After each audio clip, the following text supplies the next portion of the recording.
A very warm welcome to Bhutan This Week, our weekly news magazine program. I'm Tandin Finso. Our top stories this week: the country marks the first birth anniversary of His Royal Highness the Gyalsey. A Japtin by His Holiness the J. Kempo dedicated to His Royal Highness the Gyalsey released. And a new species of dragonfly named after His Royal Highness the Gyalsey. His Majesty the King marked the first birth anniversary of His Royal Highness the Gyalsey at the Samtse. His Majesty the Fourth Drugelpo, Her Majesty the Gyalsey and His Royal Highness the Gyalsey also attended the ceremony.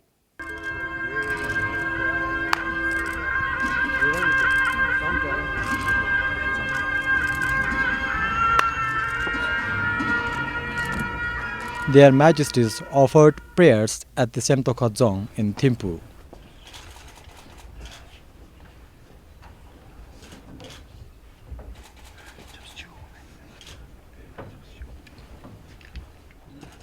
During a prayer ceremony held at the Dzong, representatives from the government, central monk body, armed forces, and the people offered future offerings to commemorate the first birth anniversary of His Royal Highness the Gyalsey.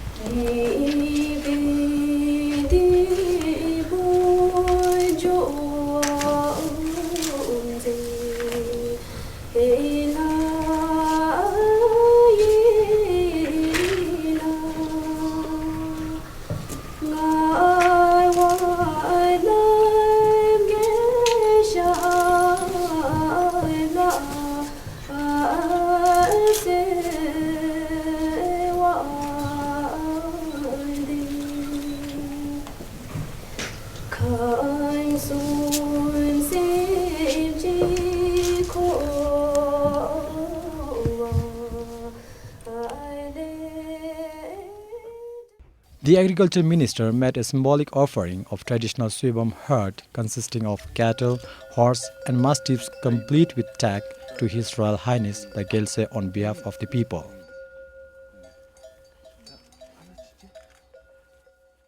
Thousands of fish as well as several yaks, cattle, birds and goats were released as tether in various dzongkhaks in Bhutan and India for the accumulation of karmic merits of all sentient beings. Earlier today, His Majesty the King graced the installation of Sertok on the Drugel Dzong's Uche or the main tower.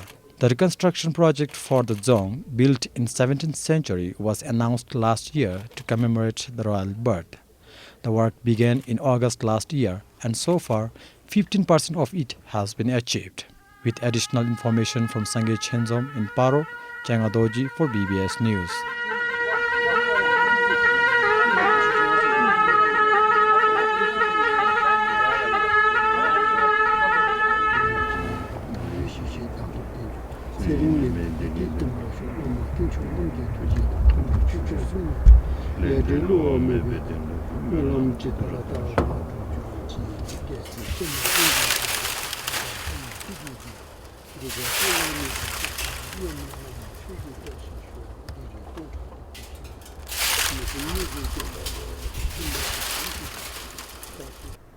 His Holiness the J. Kempo composed a special Japtin or prayers for long life dedicated to His Royal Highness the Gyalsey in commemoration of the first birth anniversary.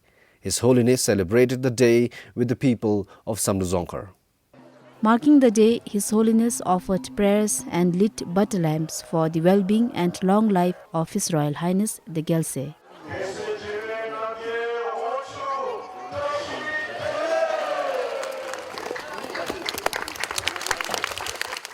It was then followed by the offering of the special Japtin.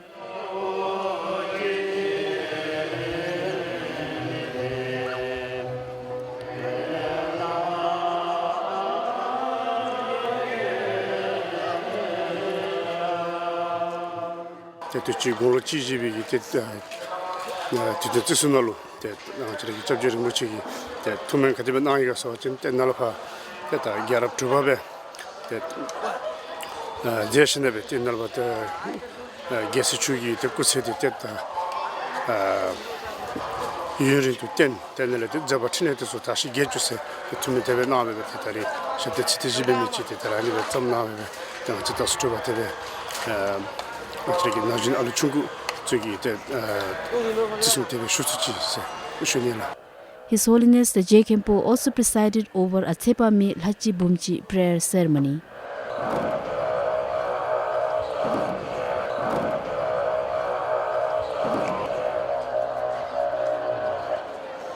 The day ended with His Holiness administering blessings for long life to over 5,000 devotees gathered.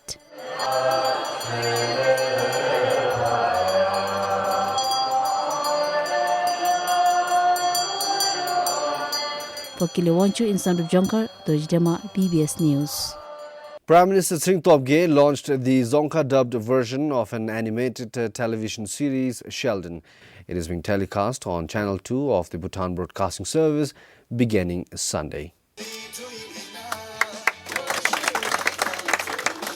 During the launch, Prime Minister Singh Tobgay said the animated series is a gift from His Royal Highness the Gyalsey to the children of Bhutan. He added it will benefit children in learning the national language.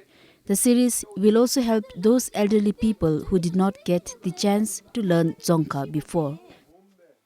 Dedi Gyalchi nalu tagma thomigi lognindi ngacheregi miwa gese chogi duvigi alusulu sira namdalu tengache garalu pembaya bombera tho seshuni Sheldon semidi gulnyendi dedi diletendigi be ralu sitong shienia de la shachira jawa topsunime seshuni. The Prime Minister promised to look for more of such international animation series to be aired in the country. The 78-episode series revolves around a young shell called Sheldon. It is about Sheldon and his friends who faces challenges and adversaries and learn to overcome in their underwater world. For Pema Sawang, Dojidema, PBS News. The Lhosam community from the southern districts of Bhutan gathered in Samtse to commemorate the first birth anniversary of His Royal Highness the Gyalsey. Devotees gathered to attend a 5-day Akhanda Mahayagya conducted for the well-being and long life of His Royal Highness the Gyalsey. The ceremony, first of its kind in the country, began on Wednesday. Over 1,000 people gathered here at Shivalaya Mandir today to celebrate the first birth anniversary of His Royal Highness the Gyalsey. They have come here to offer a special prayer for a long life of the Gyalsey by attending the final day of Akhanda Mahayagya. People from far-flung places under Samtse have also come here to take part in the celebration. By coming here, I cannot do anything more but pray for our guests' well-being and a healthy life.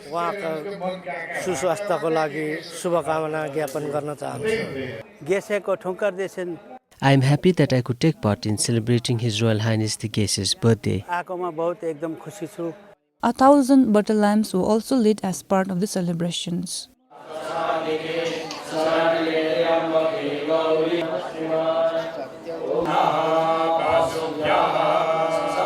The day ended with various cultural programs at the public ground. For Tamchizam in Samtse, Phupgame for BBS News. A new species of dragonfly has been named after His Royal Highness the Gyalsey Jimmy Namgyal Wangchuk. The dragonfly, Gyalsey emerald spreadwing, was discovered during a joint Bhutanese-Dutch expedition in Tongsa in 2015. Emerald refers to the dragonfly bright green color, while spreadwing refers to its habit of resting with the wings outspread.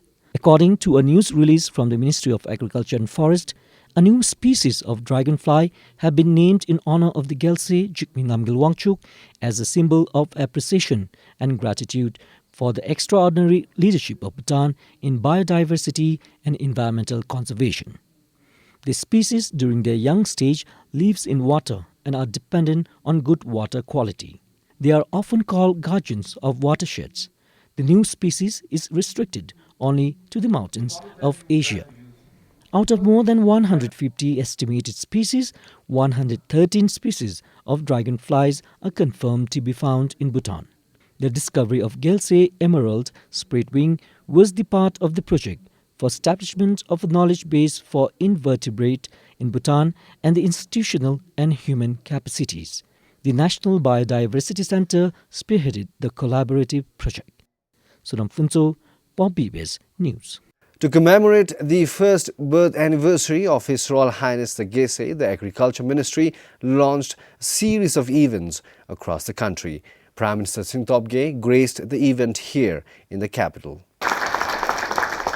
The ministry launched several centers for conservation and research, which include Integrated Yak Conservation and Breeding Center in Ha, Regional Center of Tiger and Cats Research in Tingtibi, Shemgang, establishment of the Center for Conservation and Breeding of Bhutanese Mastiff in Gasa, and National Native Poultry Conservation Center in Lunsi.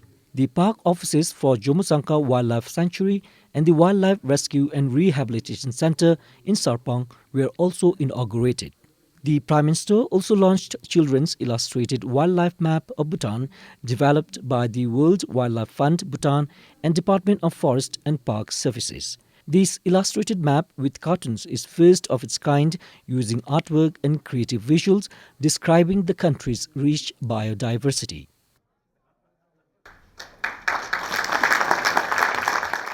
A book, A Century of Orchid Record in Bhutan, was launched along with the policy brief on energy efficiency improvement in the industry sector of Bhutan.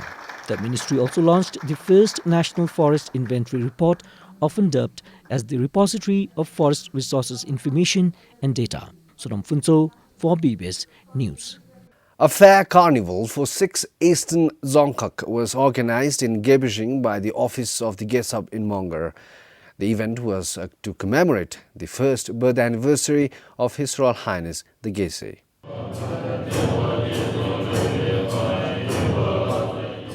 The event started with a prayer ceremony and offering of 1,000 butter lamps for the well-being of His Royal Highness the Gyalsey. Khalung Sungtur Rinpoche is presiding over the 3-day ceremony.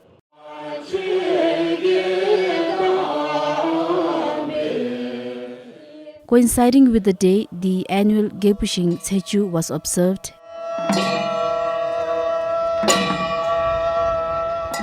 and the Thongdul of Guru Rinpoche unfurled for public veneration.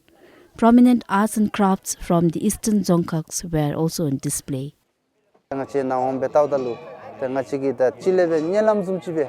Witnessing the program, it seems like a dream with so many people around celebrating. Although we could not see His Royal Highness the Gyalsey personally, we have with us the portrait of our Gyalsey.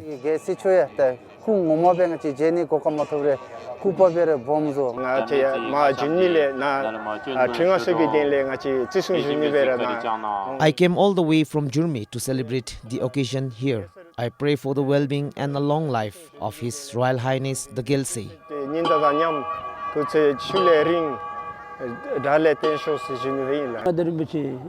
We all could gather here because of our karmic accumulations.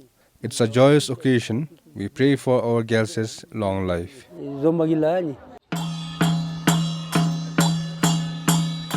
Over 7,000 people took part in the event, which will continue till Thursday.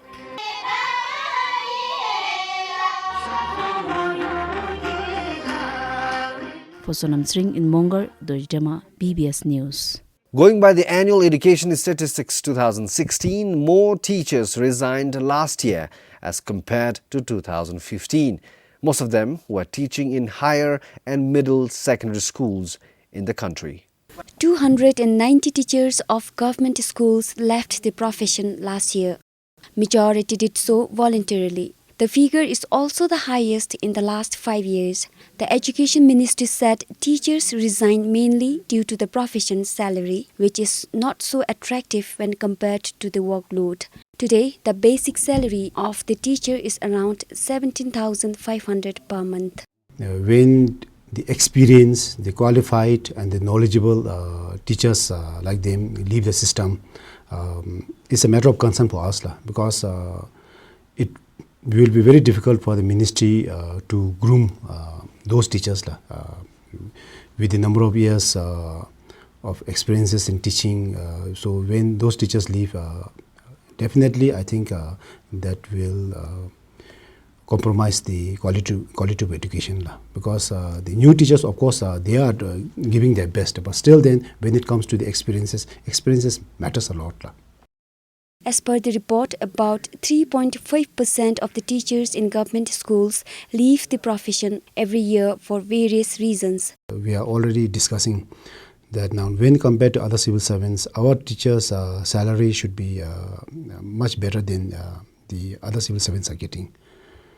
Because by the nature of their profession, so it's totally different from what other civil servants are doing. Therefore, our teachers deserve a better salary, better teaching allowance, and then unlike other civil servants, I think teachers should be treated differently, because after all, it's to do with the quality of education. It's to do with the future citizens of Bhutan. Therefore, if the teachers feel motivated, so that motivation will impact the future citizens.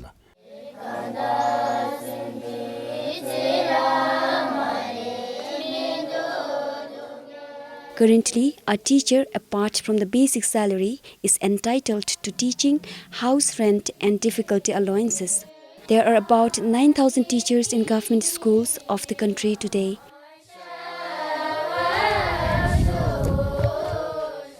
Sonam Churinpur, BBS News. Herding yak for livelihood is losing its grip on the people of Sefu Gyok in Wandipota. Today, the Gyok has only a handful of yak herders. Our reporter Sujaman Thapa visited the place and finds out why the shift in the age-old survival trend. Leki Doji is the only yak herder left in Serthang village of Sefu. Leki says most of his fellow villagers have given up herding yaks to collect cordyceps, which they find less laborious and more rewarding. As for him, he has continued with the trade despite his herd decreasing over the years. From about 100 yaks then, today the number has halved, mainly due to lack of pasture land and compensation for wildlife attacks. In the past, these animals used to serve the herders from transportation to food and as a source of income. For instance, those who used to have a large number of animals were considered as rich and powerful in the society. But today, with the decline in the number of yaks, even the tradition of wearing their age-old traditional go is declining. The go that I am wearing right now is called as kuligo in their local language. But today, no one in the village wear this kind of dress. People say today the only product from a yak fetching a good price is its meat. Also, the income from one season of cordyceps collection, villagers say, is equal to that earned by rearing dozens of yaks.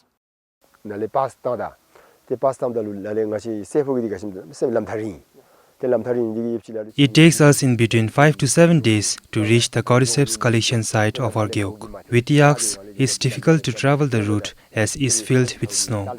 So fearing they will miss the chance to collect cordyceps on time, people sell their yaks.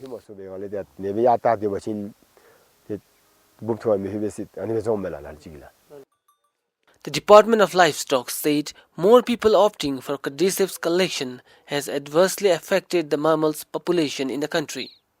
From around 39,500 yaks in 2013, it has come down to around 38,200 in 2015.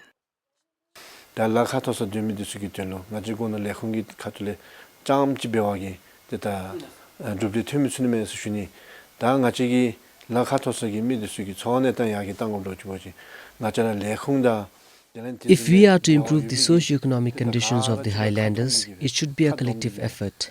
All stakeholders, including health, education, livestock and forest, need to sit together and come up with a multidisciplinary plan. Even tourism and handicraft industries should be taken on board to recommend prospective products that the highlanders should come up with.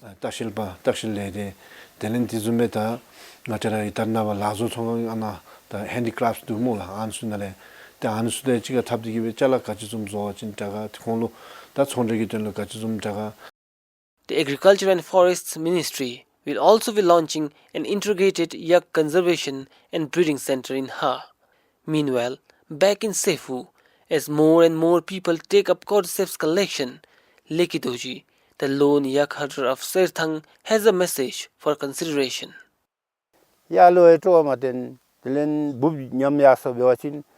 Right now, they don't take interest in rearing yak, and in future, what if there is no more cordyceps to collect? It would be a big problem.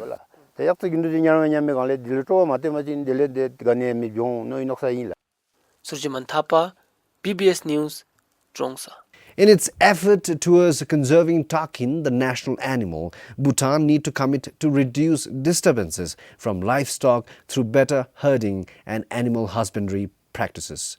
This is one of the many recommendations made by a researcher from the Ugen Wangchuk Institute for Conservation and Environment. The researcher also recommends environmentally friendly road construction with due regard to wildlife corridors.